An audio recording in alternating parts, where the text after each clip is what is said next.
free meal every Friday. Christmas Special Part 1.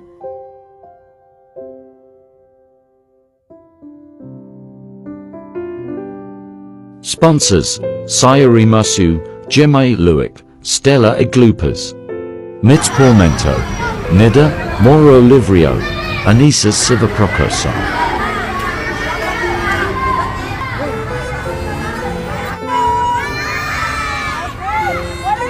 Tuwing Biyernes, kapag nagtitipon tayo upang magbahagi ng libreng pagkain, naalala natin ang tunay na diwa ng Pasko. Isang panahon hindi lamang ng kasiyahan, kundi ng pagbibigay, pagmamahal at pag-asa. Sa bawat pinggan na ating inaalay, sa mga nagugutom, sa bawat kamay na ating inaabot, at sa bawat ngiting ating ibinabahagi, sinusubukan natin ipakita ang walang hanggang habag na dala ni Kristo sa mundo. Every Friday, as we come together to share free meals, we bring to life the true spirit of Christmas, unconditional love, boundless compassion, and unwavering hope. These meals are more than just nourishment. They are a message of kindness, a gesture of care, and a reminder that no one is forgotten. Just as Christ came to bring light to the world, we strive to offer warmth and comfort to those in need, one meal at a time. Through this act of giving, we keep the Christmas spirit alive, not just during the holidays, but in every act of kindness and every heart we touch.